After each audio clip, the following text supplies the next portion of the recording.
significativo para nuestro pueblo, para la lucha de nuestro pueblo, para nuestra memoria, y es por eso que realizamos todos los años las actividades, la semana del 15 al 22. Este 15 nos ha encontrado en una situación muy particular.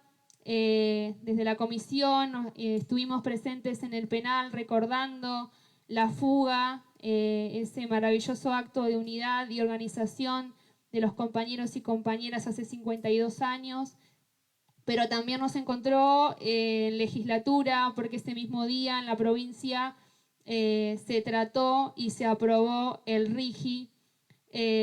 Por lo tanto, lo que sucede y que lo que nos da cuenta, digamos, es que la memoria de los compañeros y compañeras caídes en el 72 es una memoria de la vida, de la lucha, y que la mejor manera de homenajear y de honrar este proyecto revolucionario por un mundo mejor es luchando en el presente, y así nos encontramos con muchos días de movilización en contra del RIGI. Ayer fue una marcha y un acto muy potente, como cada 22 de agosto, en el que la palabra y la necesidad de la unidad fue una de las cuestiones que más resonó y que nos parece sumamente importante rescatar, porque nos marca el camino para poder seguir luchando, pensando y organizándonos en el presente. Y hoy cerramos este agosto, esta semana, estas actividades de la comisión con esta charla, con esta conversa, que para nosotros es un orgullo. Estamos muy contentos de poder hacerlo. Ya hace 3 años consecutivos que nos acompaña el Vasco Ocoa, que es un compañero, un militante, un ex militante del PRT, del ERP, de Córdoba, y hoy nos va a estar presentando sus escritos, su obra sobre el pensamiento y la acción de Mario Roberto Santucho. Y estamos con la compañera, con Mónica Gatica, historiadora de acá, de la zona, que también nos va a estar presentando su trabajo junto a otras compañeras, que ella nos va a saber contar mejor, sobre Ana María Villarreal. Así que nos parecía una hermosa manera de poder cerrar las actividades de la Comisión por la Memoria del Pueblo con 2 emblemas tan grandes que tenemos, para poder recuperar sus experiencias y para seguir aprendiendo y para seguir organizándonos en el presente. Así que les dejamos con ellos y después abrimos ahí un momento para poder conversar. Buenas tardes. La verdad que muy agradecida con la comisión, muy emocionada también. Siento una responsabilidad enorme de tratar de compartir con ustedes la experiencia de Ana María. Nos reunimos con 2 colegas, con Andrea Andújar y con Débora D'Antonio, con quienes compartimos múltiples espacios de trabajo y de reflexión, y escribimos un trabajo que en algún momento aspiramos a completar y a que sea un pequeño libro o un gran libro en torno a Ana María Villarreal. El trabajo es Género, Biografía e Historia Oral, o de cómo contar la vida de Ana María Villarreal de Santucho. Lo que de reconstruir la biografía de una mujer que se incorpora a la vida política, que se incorpora a la lucha armada para la revolución socialista en la Argentina. Ana María fue apodada como Sayonara o Sayo, un poco por sus ojos rasgados, por su parecido con Miko Taka, la protagonista de una película que en ese momento, para fines de los 50, era muy vista.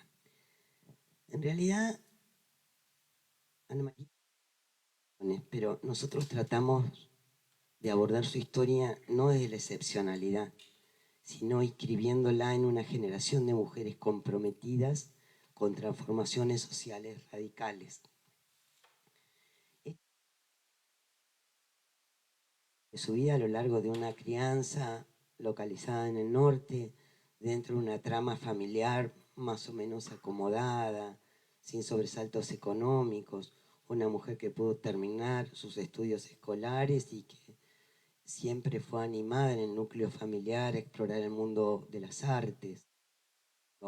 Ana deja la casa de la infancia para ir a estudiar a la Universidad Tucumán, donde va a obtener un título, va a militar, se va a casar, va a ser madre de 3 hijas. La historia no es lineal, sino que subsume una cantidad de contradicciones que también procuramos explicarnos. Violencia política. No solo fue una alternativa,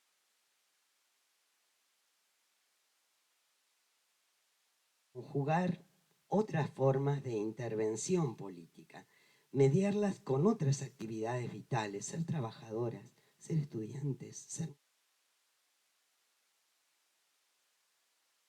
lugar visible, y es insoslayable decir que Ana María Villarreal era la esposa de Mario Roberto, una referencia del PRTER, pero a su vez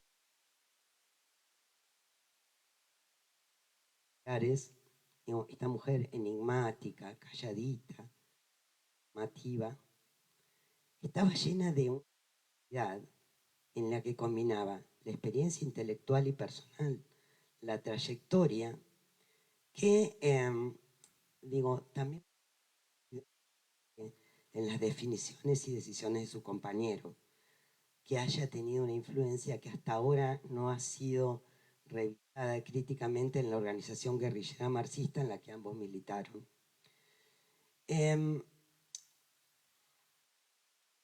A ver, no me interesa en la tipificación heroica de Ana, pero hay que fue la emergencia de un sujeto juvenil que en medio de una transformación muy profunda alteró y resignó. Quiero ser muy exhaustivo, usted me dice más o menos con el tiempo cómo voy, porque yo en eso no soy muy atinada y dejé el celular por ahí. Pero pensar la inscripción revolucionaria y la maternidad, abordado en profundidad la militancia, la represión y la sexuación del castigo. Me parece que estas son cuestiones en las que tenemos que seguir trabajando. En esto la historia oral nos ayudó muchísimo, porque teníamos documental, hay cartas, hay obras de arte, hay muchos compañeros nos ayudaron a recorrer. Nació en Salta el 9 de octubre del 35, su papá, un artista, no eran ricos, pero estaban de Edmundo Diego Villarreal, un restaurador de piezas artísticas, Casola. Tuvo 2 hermanos, Sergio Edmundo, a la decoración, al comercio, y una hermana, Cristina Eloísa,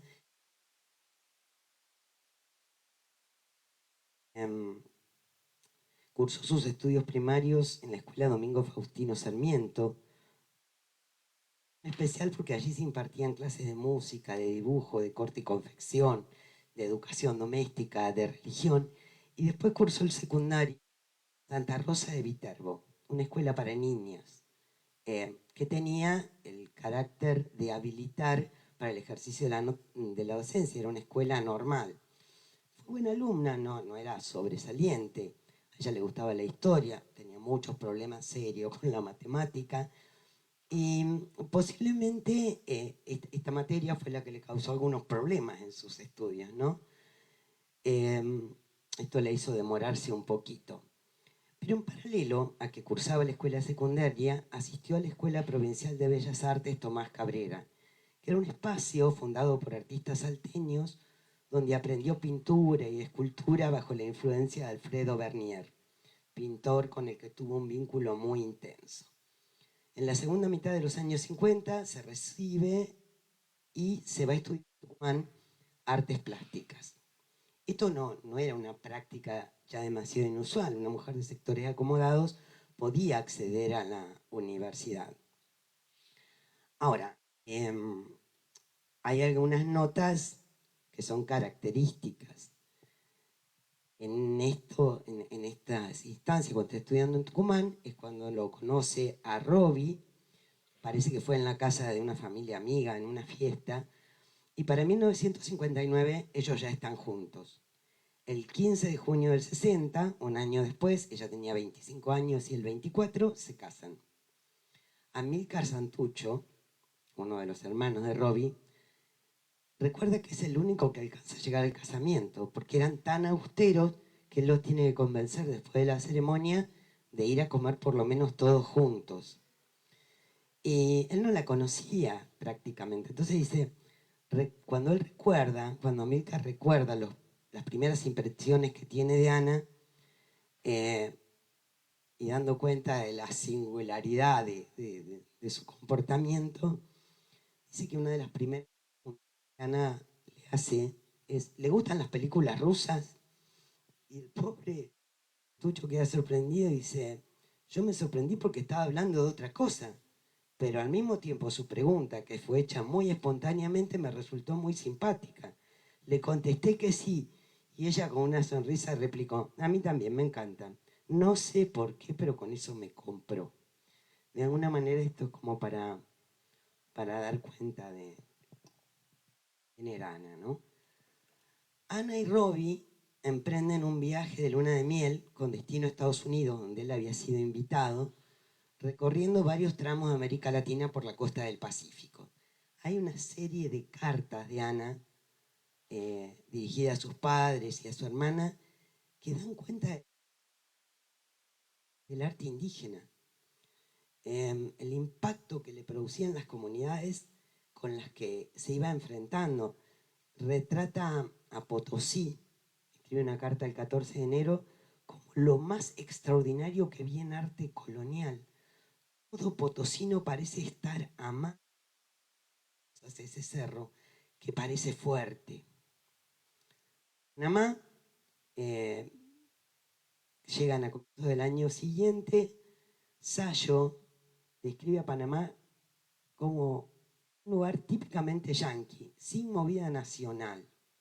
Ahí es donde compran un Dodge, el año del viaje es el 61.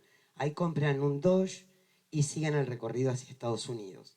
El 7 de marzo llegan a México y ahí se quedan para ir luego a Guatemala.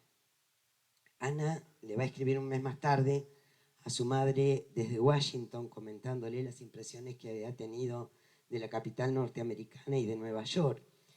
Es decir, lo que es interesante es que cuando llegan a Estados Unidos todo el mundo registra la participación de Robbie en la universidad.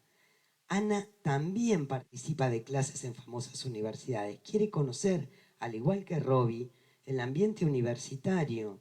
Entra en contacto con la historia del arte, cómo se imparte, con estudios de política económica, digamos, que eran contenidos que les interesaban especialmente. A la vuelta van a regresar por Cuba y bueno, vuelven tremendamente impresionados por la Revolución Cubana. Cuando llegan a Argentina en el 61, nace Ana, que es la primera de sus 3 hijas, y después nacen Marcela y Gabriela. Ahora, en esta dinámica, Ana termina sus estudios y en el 62 obtiene el título de licenciada en artes plásticas. En la carrera universitaria, ella comienza a militar en el FRIP, en el Frente Revolucionario Indoamericanista Popular, una organización creada por los hermanos Santucho, por Mario, Francisco y Óscar Asdrúbal, en Santiago del Estero. En la publicación del FRIP, que es Dimensión, se conservan dibujos de Ana, que bueno, si quieren circulamos, pero es muy pobre la versión que está acá, el artículo está colgado online, pero les sugiero que revisen las publicaciones de Dimensión porque hay muchas ilustraciones que aunque no están firmadas son de ella. Un texto empieza a dar clases como auxiliar docente en la cátedra de pintura en Tucumán, aunque después tiene que renunciar. De alguna manera, los otros días Raquel se refería a su carácter. La docencia de Ana no estuvo solo en la universidad o a partir de su título normal. También la llevó adelante en medio de los cañeros tucumanos, ¿no?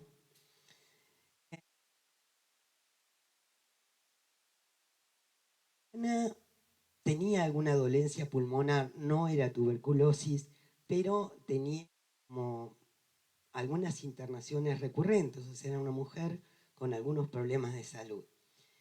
Y tuve la oportunidad de entrevistarla a Estela Seff, compañera de militancia de Ana, y Ana era un poquito más grande que Estela. Entonces, Estela me conoce que en estas circunstancias, estando Ana internada, ella le que vayan a cuidar las nenas. Dice, yo fui a cuidar a las chicas, nos turnábamos con otras compañeras. Vivían en una calle que se llamaba Isabel la Católica y siempre cuidaba el detalle que ella más marcaba, que era este. Las chiquitas tenían que comer así su pote. Así ella no comiera durante el día, las chiquitas tenían que comer yogur todos los días, vasitos, porque antes no venía de litro. Las chiquitas tenían que comer vegetales, tenían que comer fruta. Y bueno, esas cosas que nosotros le respetábamos, porque no éramos madre. Ella era la única que era madre en ese momento. Combinaba, ¿no? En el mismo sentido, la compañera me comentaba que cuando Ana iba al ingenio, cuando reunía a las compañeras entre las preguntas y la tarea militante, siempre deslizaba, ¿y usted cómo se cuida? Emergencia de una mujer de la década del 60. Cuando se reúne el quinto congreso del PRT, en 1970, que es cuando se decide la creación del Ejército Revolucionario del Pueblo, Ana está presente, aunque no tiene derecho a voto, no era delegada de ninguna regional, ese rol lo tuvieron solo dos mujeres, Nelly Daugier y Clarisa Lea Place, que votaron como delegados por la regional Tucumán. Allí hay una historia a la que no me interesa referirme en demasía, pero que también explica buena parte del comportamiento de Ana y es un vínculo amoroso entre Lisa, pero que en nada asemella al vínculo que entre ellos tenían. En 1970, ella está de nuevo con Robbie, se instalan en Tucumán, conviven perfectamente. Es decir, en el momento que uno había convivido con Robbie, estaba en la casa de los Santucho en Santiago del Estero. Y es una etapa brava en la vida cotidiana, pero Ana es la que va a facilitar la fuga de Robbie de la prisión de Tucumán. Y en junio del 71, Robbie es quien colabora con la fuga de Ana de la cárcel del Buen Pastor en plena ciudad de Córdoba. Digo, esto me parece que es importante destacarlo, porque esta fuga del Buen Pastor, ya toda la fuga de Rawson, digo, ya demuestra la colaboración. Hay un comando que actúa, que luego se va a presentar como Comando Lescano, Polti y Taborda, con militantes armados, vestidos con uniforme, que se apuestan en las cercanías, digamos, en la parte posterior del penal, inmovilizan a unas mujeres y facilitan la fuga. Salen Ana María Villarreal con otras 4 militantes, Diana Treay de Lorenz, Alicia Quinteros, Silvia Urdampilleta, que pertenecían al PRT-ERP, y Cristina Liprandi de Vélez, que era de Montoneros. Digo, obviamente se sospecha que hay otros cómplices, pero digo, es una acción muy importante que va a tener, digamos, que va a poner en evidencia la importancia de este entretejido de mujeres entre el PRT y Montoneros.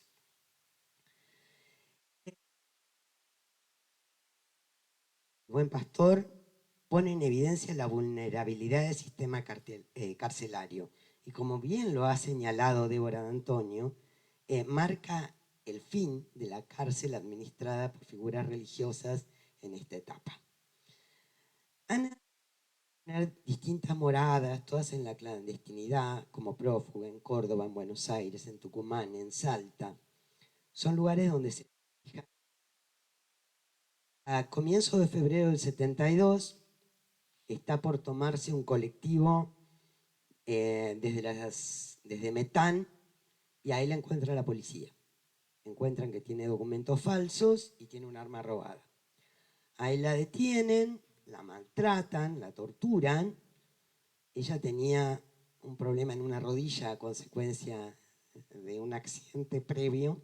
La tienen parada toda la noche.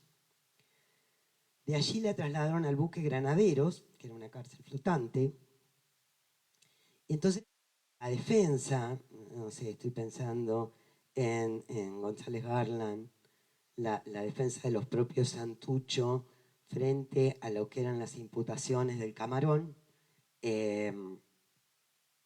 son bastante complicadas. En general lo que dicen los abogados, los de la gremial que sobrevivieron, es que trataban de presentar a las mujeres como pobres víctimas, como hojas de la tormenta que las llevaban y las traían. A pesar de eso, Ana está en contacto con Robbie y lo único que le interesa es llegar a Rawson. No importa si le dan 40 años, ella lo que necesita es llegar a Rawson porque ahí está la posibilidad de la fuga, que es para lo que se venían preparando desde el primer día que habían caído.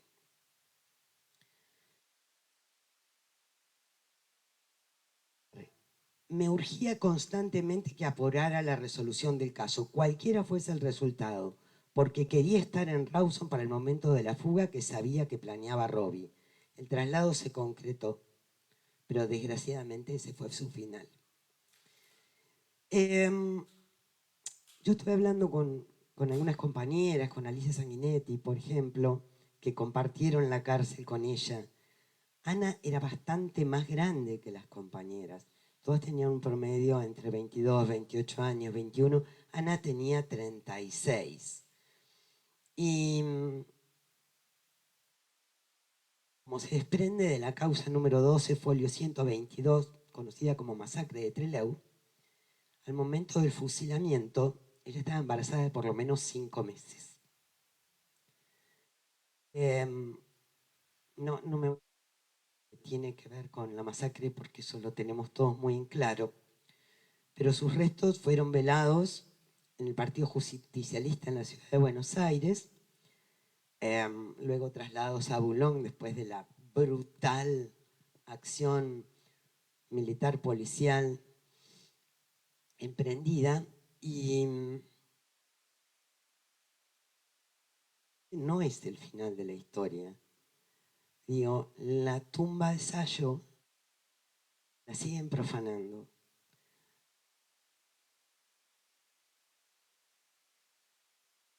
Para nosotras es muy importante que no quede subestimada su figura política.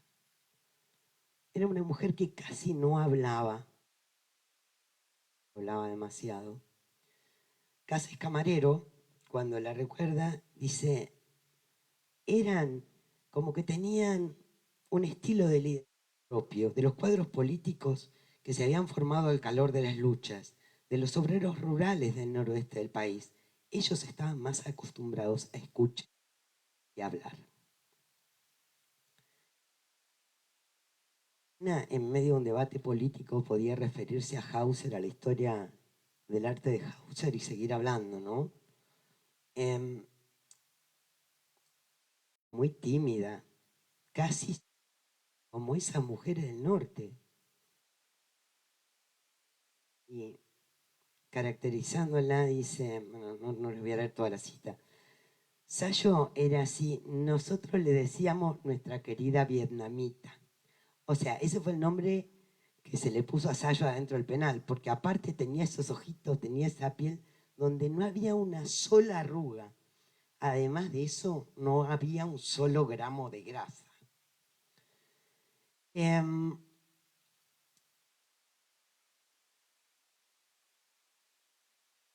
Roja la evoca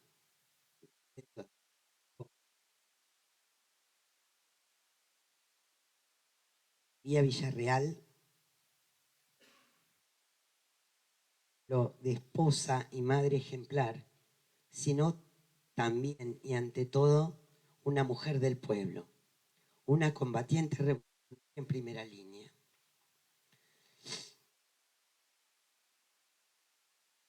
En el trabajo, si les interesa consultarlo después, podrán ver las memorias familiares de Ana, las memorias políticas, las contramemorias y las falsaciones.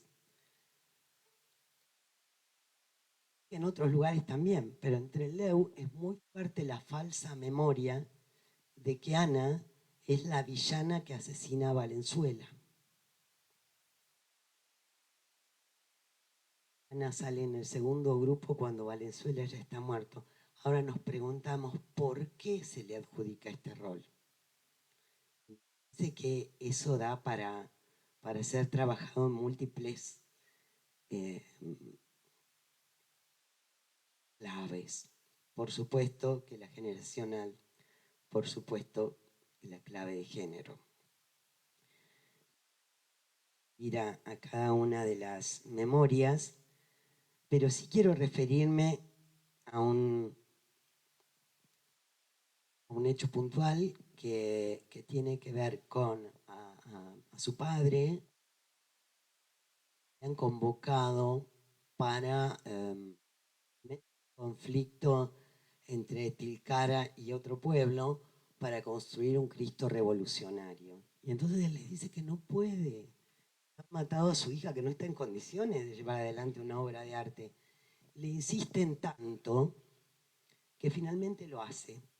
Entonces, el Cristo guerrillero, esta obra de Edmundo Diego Villarreal, él la va a cincelar durante 1973 y la va a donar a la iglesia de Tilcara. No solo registra los clavos, sino que también tiene en el vientre los balazos que tenía su hija en el vientre.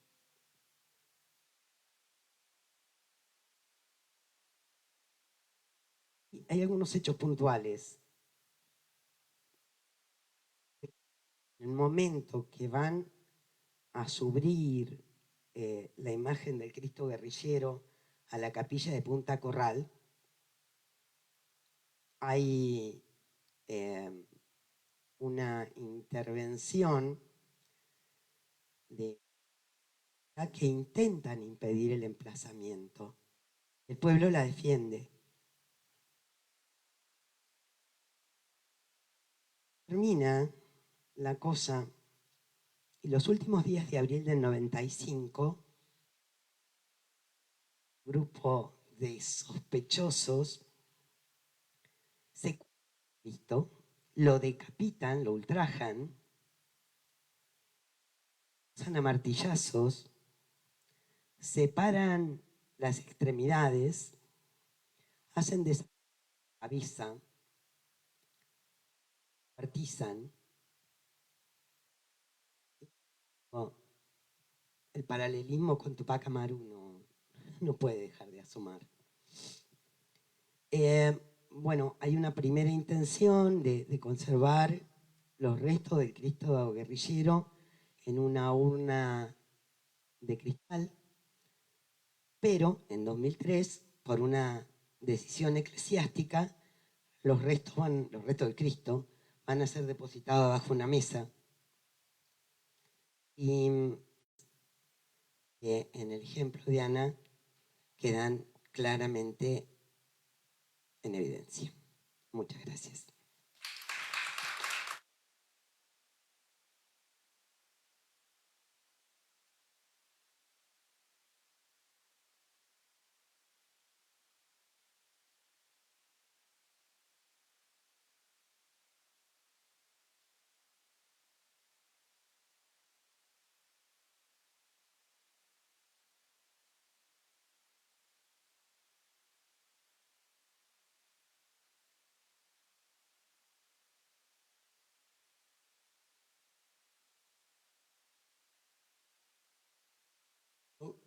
Yo estoy conmovido todavía por...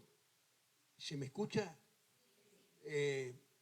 La movilización de ayer, que me pareció muy significativa.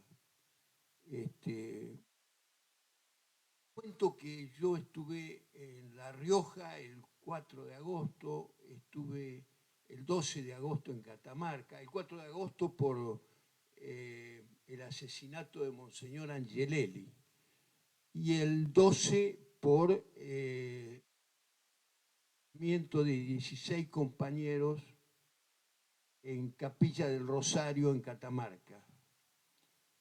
Y estoy, bueno,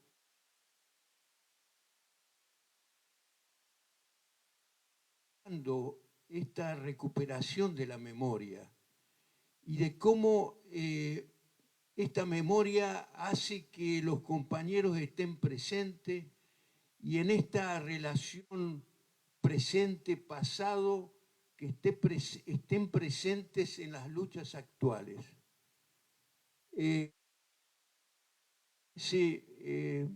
Muy importante la tarea de recuperar la memoria, de recuperar la vida de los compañeros. Me parece meritorio el trabajo que ha hecho la compañera y el equipo que ha trabajado en la recuperación. ¿Quién era Ana María?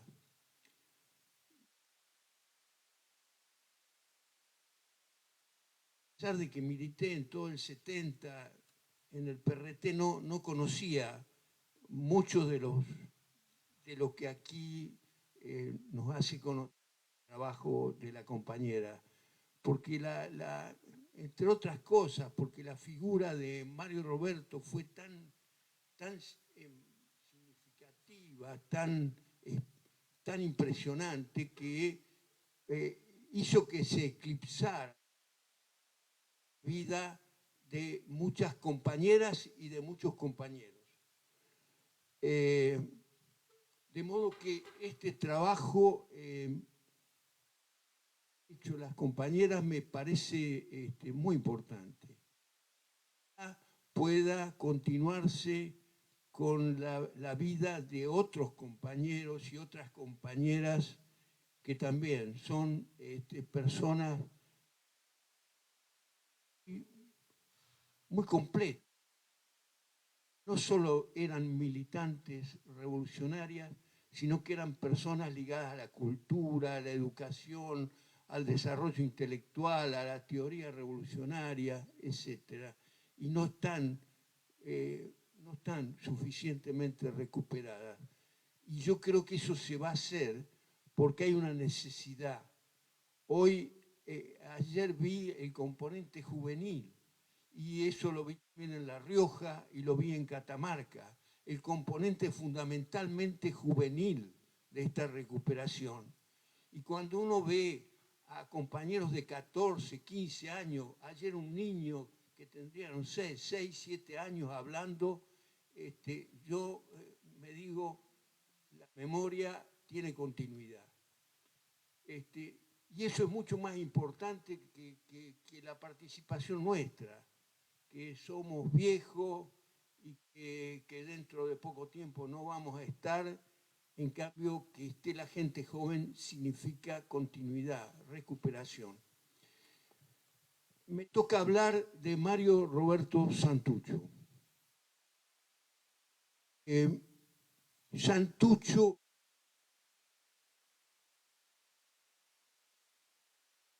demonizado para la cultura, institucionalidad y para la sociedad argentina oficial. Digamos. Cierto que todos los militantes setentistas hemos sido de algún modo satanizados. Bueno, por ahí con alguna indulgencia nos dijeron que nosotros habíamos tenido un delirio mesiánico, digamos, una cosa así, un idealismo redentorista propio de jóvenes, propio de inmaduros, y que por eso habíamos hecho lo que hicimos.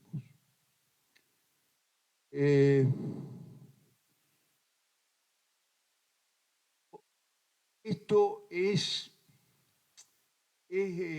la consideración que en general se tiene sobre todos los revolucionarios, sobre los 30.000 compañeros desaparecidos, muertos, pero especialmente sobre la corriente del PRT hay como digamos, una mayor estigmatización, ¿no? Nosotros fuimos irracionales,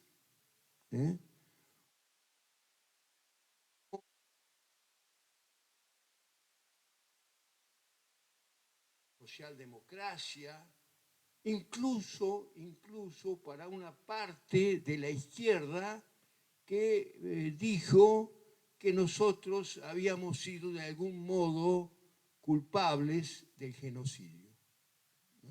Hubo una izquierda que planteó de esa manera el juicio a los militantes del PRT.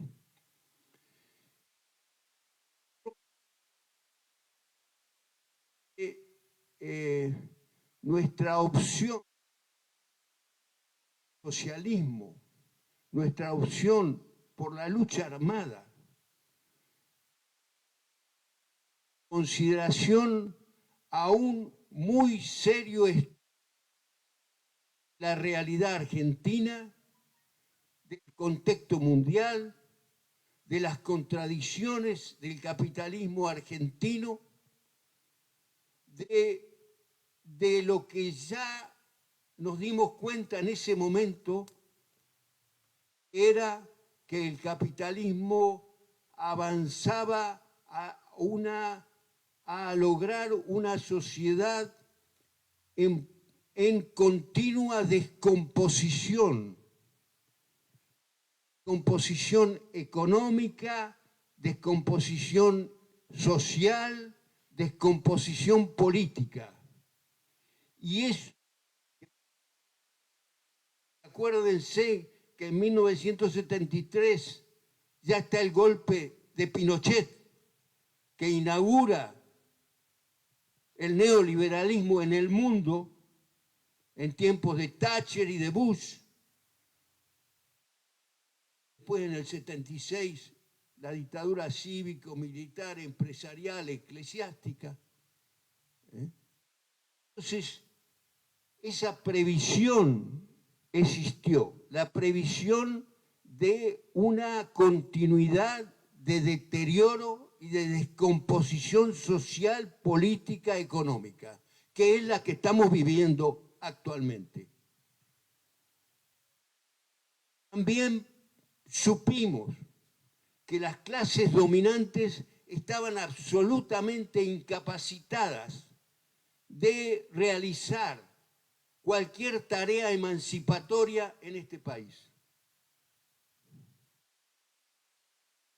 Eso lo impedía las contradicciones del capitalismo argentino.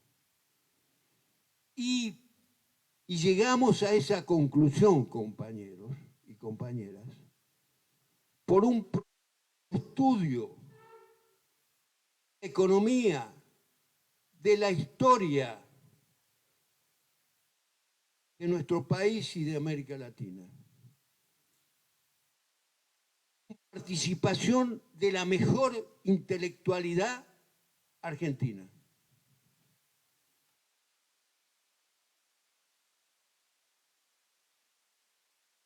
La respuesta a esta satanización es que queremos hablar de Mario Roberto Santucho, al que también se lo desconoce, porque en general, como muy bien decía la compañera, toda la década del 50, del 60, del 70, ha desaparecido de los estudios oficiales, de la bibliografía, y cuando hay alguna bibliografía referida a eso, es una bibliografía totalmente deformante, totalmente negadora.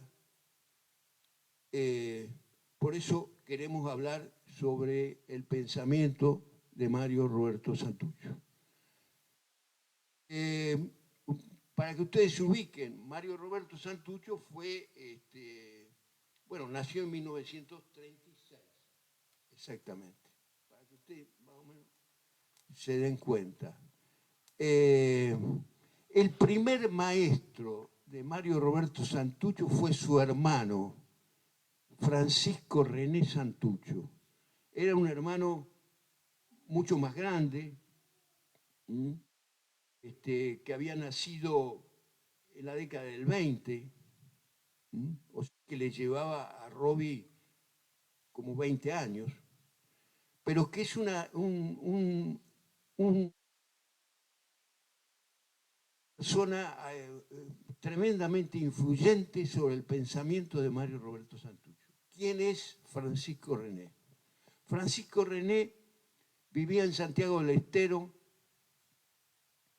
era un autodidacta, había estudiado hasta segundo año.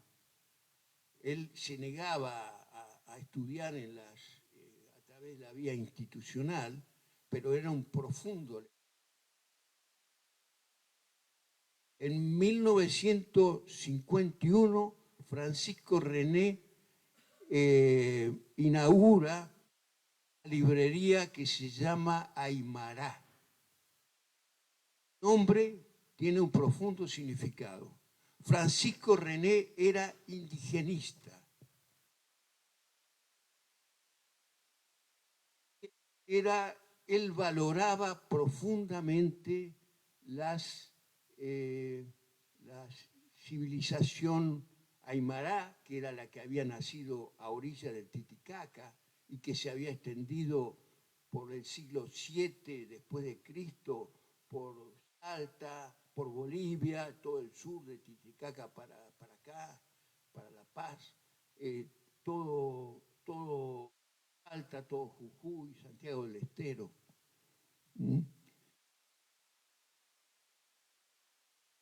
Incluido con el imperio incaico y las poblaciones quichua. Francisco René aprendió a hablar quichua. Hablaba castellano y hablaba quichua. Y Francisco René es un crítico muy profundo del eurocentrismo y del porteñocentrismo. Francisco René planteaba que la civilización no tenía que ser antropocéntrica, tenía que ser sin centro, decía él, es decir, biológica. Y para él, biológico era la vida, y la tierra tenía vida, y las plantas tenían vida, y todo el universo tenía vida. Entonces él planteaba el necesario equilibrio entre todos estos factores.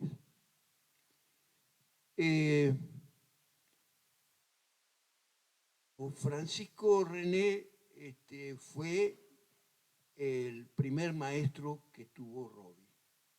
Fíjese, eso deriva en una organización política que la compañera se ha referido, el FRIP, Frente Revolucionario Indoamericanista Popular.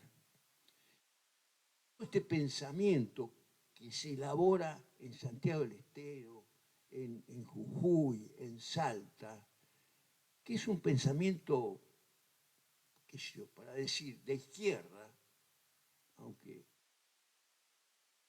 término es medio confuso por ahí, pero es la única organización o corriente política, ideológica, que no nace en Buenos Aires, que nace en el interior del país, que nace en el norte. Eso tiene un profundo significado. Y en el FRIP se estudia, bueno, todas estas civilizaciones de los pueblos originarios. En ese tiempo no se hablaba de pueblos originarios, ahora se habla de pueblos originarios, pero en realidad toda la referencia a la cultura originaria, hasta ese momento, hasta el momento de Francisco René, tiene un desarrollo fundamentalmente folclórico, ¿no? Pero no hay un análisis ideológico, de ideas. Francisco René era un lector muy asiduo de Hegel y de la dialéctica hegeliana. Entonces eso le permitía tener una crítica al eurocentrismo, al porteñocentrismo, al positivismo, a eso del progreso indefinido, permanente, a toda esa concepción que hegemonizaba la intelectualidad argentina y que tenía su origen histórico, bueno, en Sarmiento, en Mitre, en Alberdi, bueno.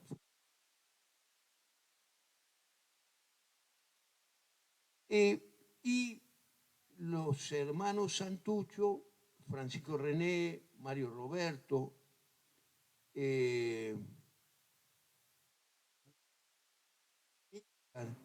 Amílcar un poquito después, porque él estaba ligado al Partido Comunista, forman el FRIP, Frente Revolucionario Indoamericano Popular. Ellos en ese momento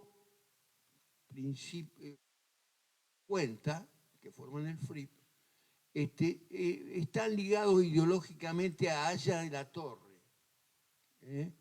Aya de la Torre era el fundador, Mariátegui, junto con Mariátegui, los dos, en el Perú, de el APRA, la Acción Popular Revolucionaria Antiimperialista, que también tenía un fuerte contenido indigenista.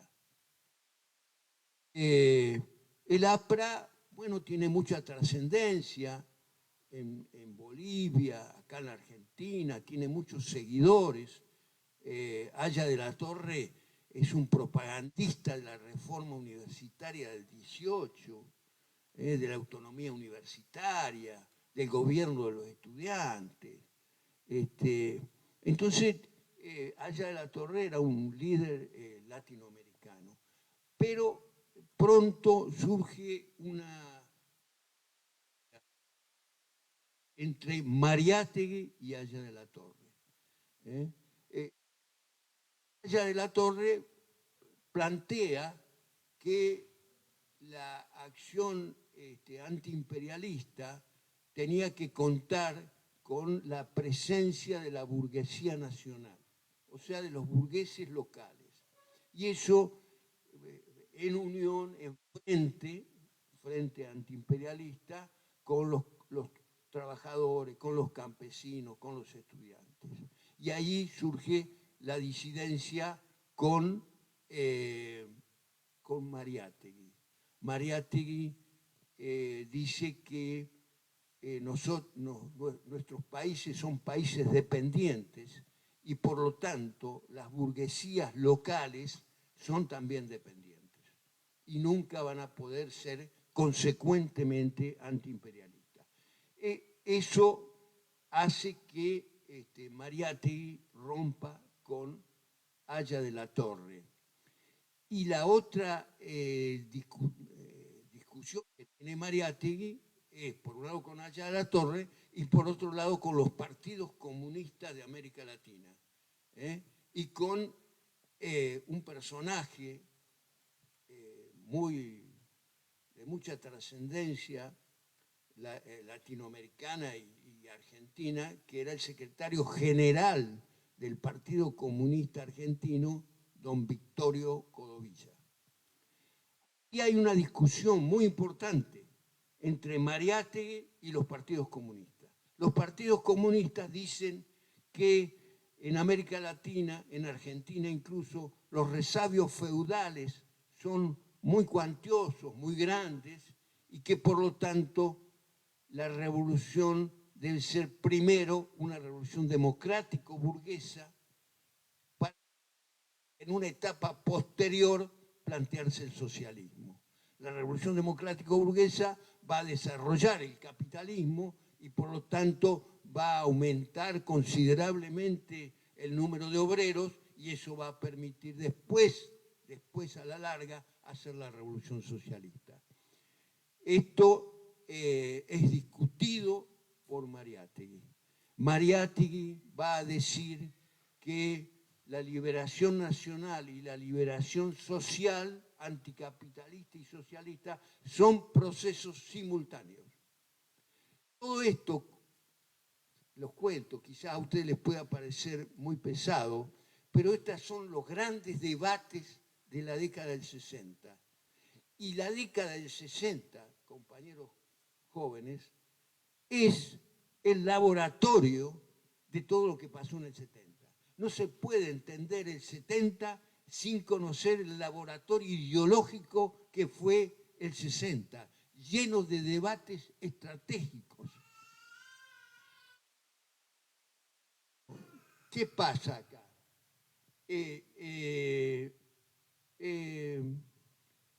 Fíjense que Mariátegui es una persona muy importante y Francisco René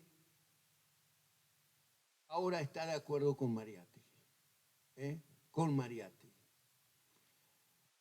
Y hay un hecho de la historia porque no es conocido tampoco. Fíjense que yo tuve 2 años de exilio en el Perú, en Lima. Y bueno, yo sabía de Mariátegui, un poco de esta historia, pero en realidad no había leído nada de Mariátegui. Bueno, en el 70 no tuvimos mucho tiempo para leer y para estudiar, francamente les digo, ¿no? Desgraciadamente. Por eso los cuadros que se formaron en el 60 eran cuadros imprescindibles. La caída de esos cuadros que se formaron en el 60 significó para nosotros, y bueno, una pérdida irremediable. Por eso los compañeros jóvenes, compañeros, estudien, fórmense, aprovechen que todavía no estamos en una situación revolucionaria, porque cuando entremos en una situación revolucionaria va a ser muy difícil juntarse, tener libertad para estudiar, para ir a la universidad. Fórmense, estudien, aprovechen lo antes posible, antes que se constituya, se abra una situación revolucionaria. Porque cuando entra en una situación revolucionaria, y mira, hay que hacer mil cosas. ¿Ves? Yo tuve 4 o 5 meses preparando el copamiento de Villa María y no tenía tiempo para leer a Hegel en ese momento, que me interesaba muchísimo, pero tenía que ver cómo hacíamos para llegar al regimiento de Villa María y cómo hacíamos para entrar y bueno, y mil cosas más. Entonces, compañero, pero les quiero contar una situación que es muy interesante. Cuando estuve en el Perú, supe que Mariátegui había tenido un aliado muy importante, un compañero más joven, que había estado con Mariátegui en todo momento, en todo ese debate con Haya de la Torre, con el Partido Comunista, que se llamaba Hugo Pese y que era un médico. Bueno, entonces vengo a Córdoba, después que se terminó el exilio, me pongo a estudiar al Che Guevara. Y resulta que ustedes saben ese viaje en moto que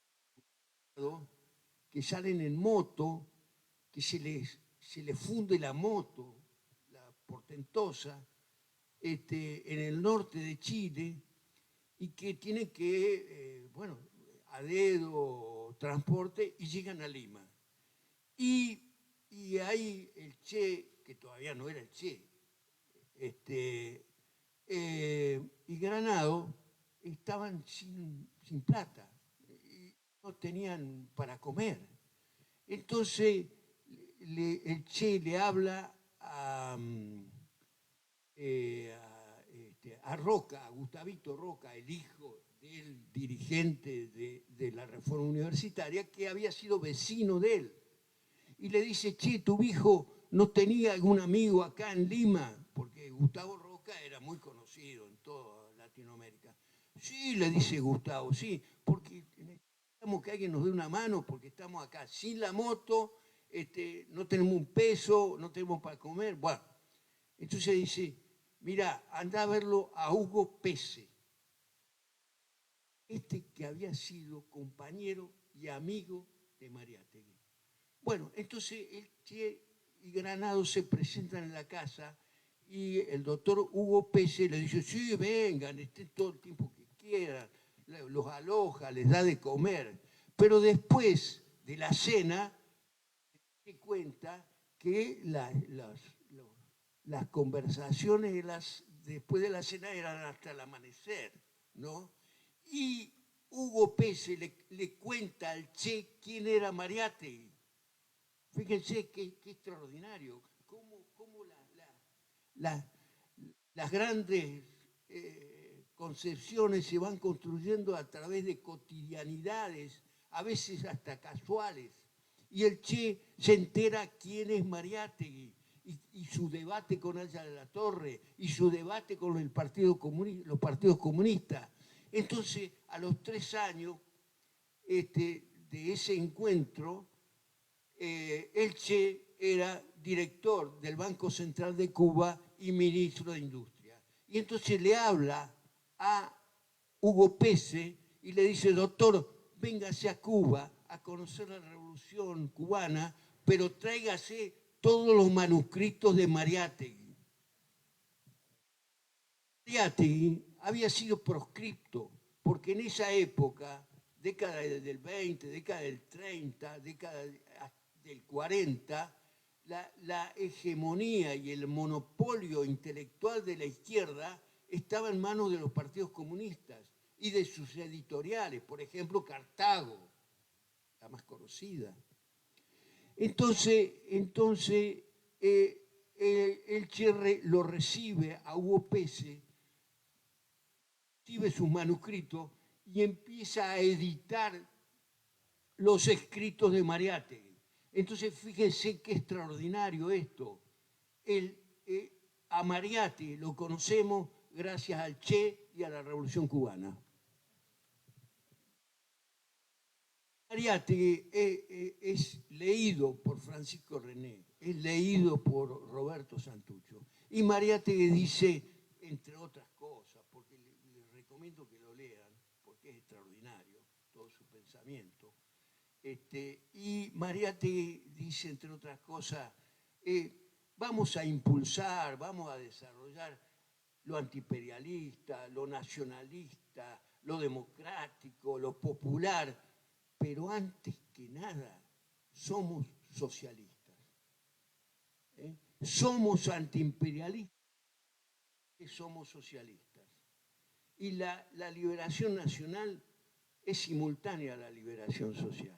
Todo este pensamiento, el pensamiento que se va construyendo, lo va recuperando el FRIP y después el PRT. Hay que conocer todas estas historias, compañeros. Hay que conocer todas estas historias. Roby es, junto con Francisco René, uno de los hacedores del FRIP. Después el FRIP, ustedes saben lo que pasa. El FRIP se obrera que era trotskista y de Moreno, ¿no? Son dos condiciones que se plantean ahí en el encuentro entre estas dos organizaciones.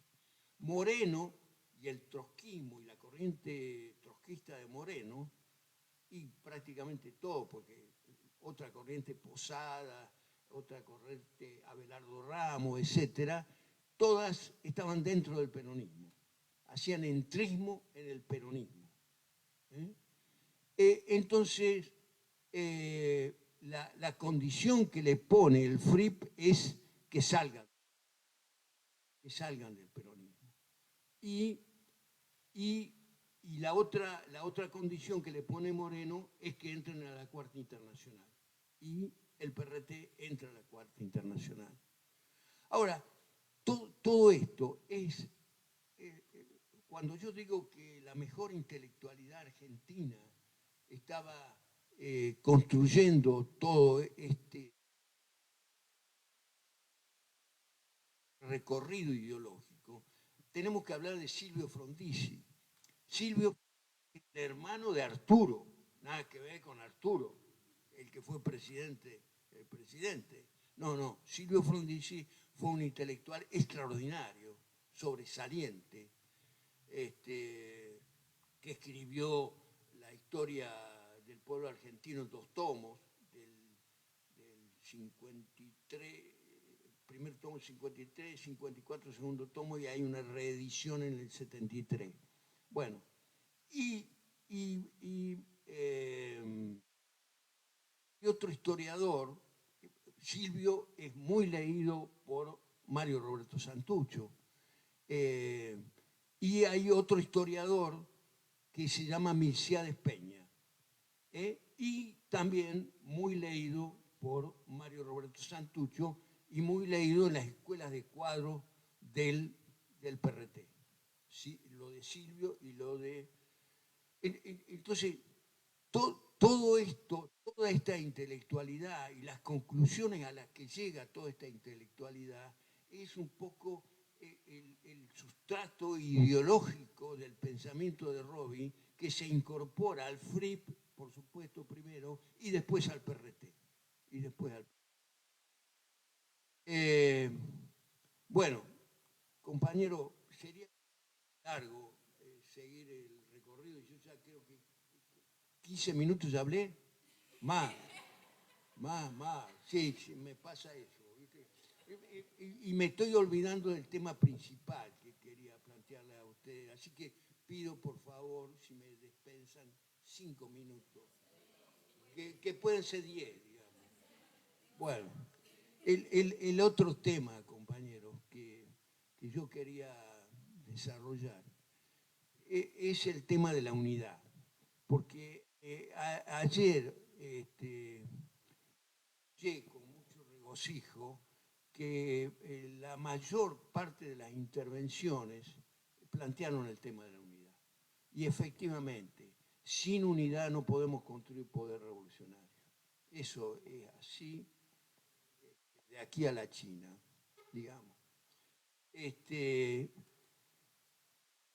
Robbie escribe un artículo,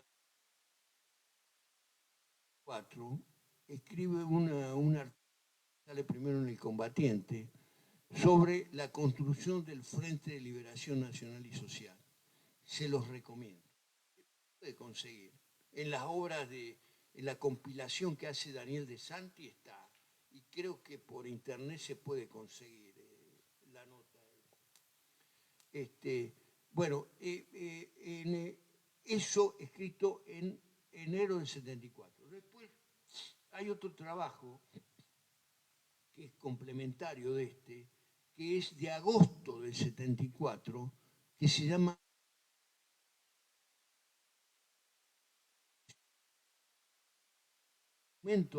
fueron los que nos armaron políticamente en todos esos años, 74, 75, 76. Y Robbie plantea la necesidad de la construcción del Frente de Liberación Nacional y Social, ¿no? Entonces, Robbie dice que la única manera de construir una unidad es sobre la base de la diversidad, de unir la diversidad de pensamientos, de cultura, de extracciones políticas. Hay que unir. Sobre la base de un programa. Sobre la base de un programa que plantee uno de los medios que tenemos, que tiene el pueblo, que tiene el movimiento de masa, todos los problemas sociales, problemas ambientales, ¿no? Todo, tratando de explicar que cada una de los problemas, cada uno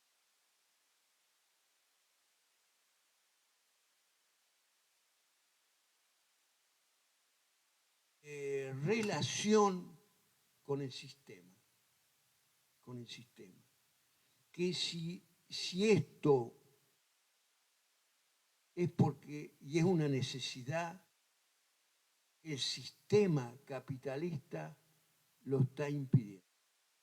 Es decir, los órganos de masa no llegan así inmediatamente a esta conclusión.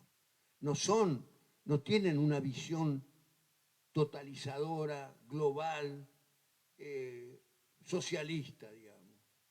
No, tienen reivindicaciones económicas, pero la acción de un Frente de Liberación Nacional y Social con un programa que tiene que contemplar el anticapitalismo y el socialismo nos va a permitir en cada uno de esos frentes de masas ir planteando esta situación de que cada uno de los problemas tiene relación con la totalidad.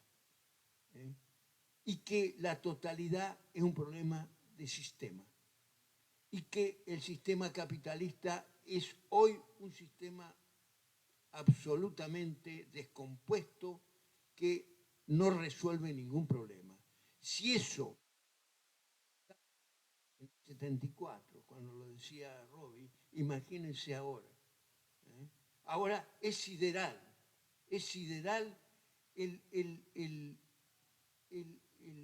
la situación de descomposición social, política, ética, en una crisis realmente civilizatoria. ¿Por qué digo civilizatoria? Porque ustedes la ven en todos los órdenes de la vida. Hay crisis ambiental, hay crisis poblacional, hay crisis económica, hay crisis cultural, hay crisis en las relaciones humanas, compañeros. Porque la crisis no es solamente una cuestión objetiva, es una cuestión subjetiva. Nosotros estamos en crisis porque nos han cambiado el país y no sabemos qué hacer frente a esa situación. O sea, la crisis es una realidad objetiva, pero fundamentalmente subjetiva. Vivimos la crisis. Entonces, compañeros, Robbie planteaba la necesidad de la unidad.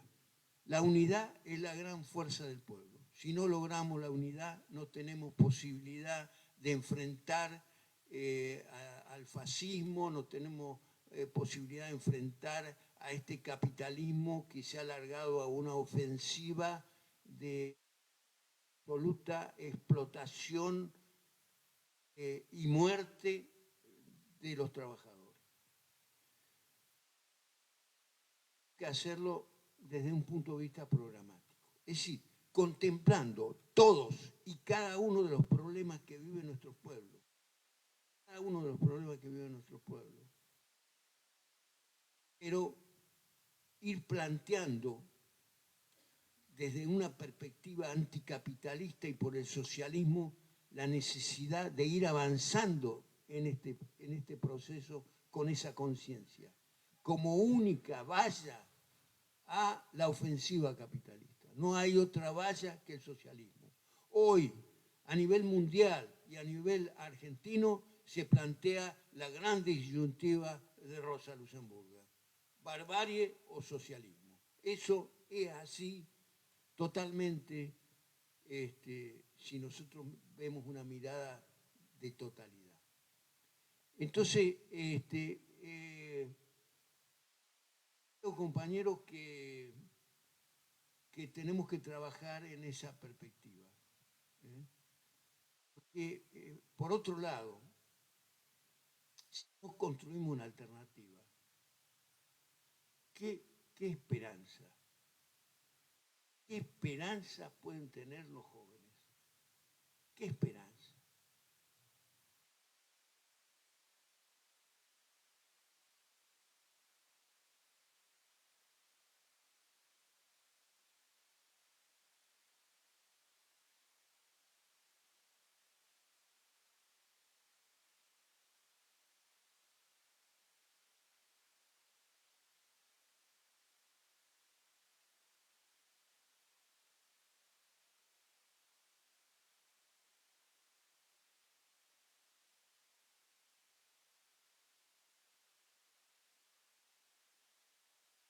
Bueno, renovamos los aplausos para Mónica, para el Vasco. Muchas, muchas gracias.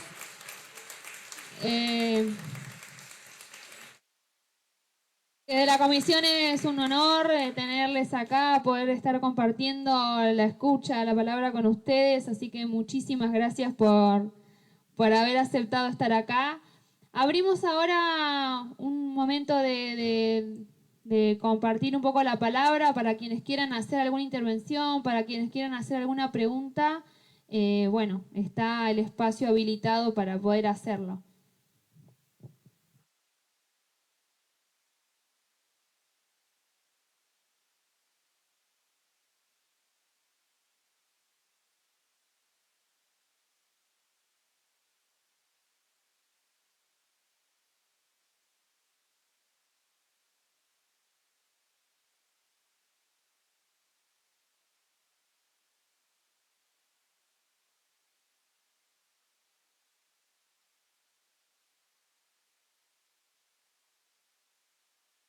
Bueno, primero agradecerles a los dos el aporte que han hecho en términos de investigación y de traernos, traernos aquí a acto presente a estas dos importantes figuras de la historia no solo de nuestro país, sino de América Latina. Y en ese sentido, digamos, me parece muy interesante este contrapunto donde podemos pensar a estas complejidades del género, digamos, cómo podemos mirar a las complejidades de cómo la condición femenina de Ana María en alguna instancia o alguna caracterización pudo haberla hecho tal vez ocultar su formación o su preponderancia militante y revolucionaria, y también pensar cómo en esa misma práctica de escucha que ambos compartían también ha generado estos posicionamientos y esta praxis revolucionaria que los dos nos dan ejemplo. Por otro lado, me parece sumamente interesante poder pensar en esto que decías, Vasco, de la necesidad de aprender, de estudiar, de pensar que hay que prepararse para, como no solamente en términos de una formación académica, sino estamos pensando en una formación holística, una formación revolucionaria, que implica que uno tiene que estar preparado para todas aquellas cosas que podríamos llegar a pensar. Digamos, haber pensado que siempre hubo otro, digamos, que no es que empezó conmigo el proceso, sino que algo hay antes y que yo puedo pensar y estudiar y ir buscando esos pensamientos anteriores, esa información, ese conocimiento que tienen los pueblos y que ya vienen estando en algunas medidas sistematizados y en otros casos no sistematizados, pero que ayudan a la construcción de esa memoria y de esa historia de nuestros pueblos, que son la herramienta necesaria para poder transformarlos. Porque en la medida en que esto quede oculto o que yo piense que todo empieza conmigo, es muy difícil poder generar instancias de acumulación, instancias de procesos que nos lleven más lejos. Eso me parece que son cosas que tenemos como pensar. Y bueno, pensar en una unidad que solamente voy a pensar, que la voy a construir hoy, sin pensar y entender lo que me estuvo pasando en el pasado y ver cómo podemos mejorar o cambiar o modificar eso que nos pasó en el pasado, es muy difícil, digamos, vamos a cometer los mismos errores. Eso como primera medida. Y después, bueno, ya a mí me tira la memoria y me tira la historia. Siempre me resultó muy, muy significativa ese Cristo con los rasgos de Ana María. Digamos, el Cristo de Tilcara con los rasgos de una mujer, los rasgos indígenas, y que su pueblo muy cristiano, digamos, acá no voy a decir que era un pueblo revolucionario y que lo destacaba por revolucionario, sino que estaba rescatando.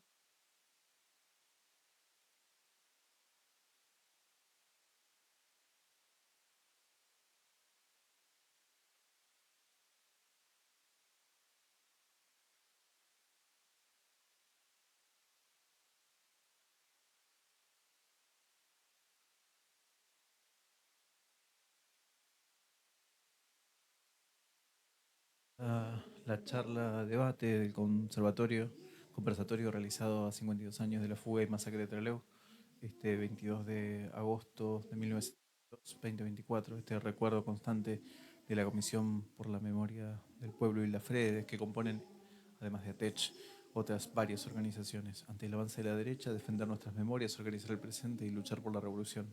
Esa fue la transmisión de este conversatorio que realizamos en vivo para escuchar a Mónica Gatica en primer término con el tema Historizando Memorias, Ana María Villarreal, más que una biografía emblemática, y después al vasco Orza Ocoa con el pensamiento y la acción de Mario Roberto Santucho.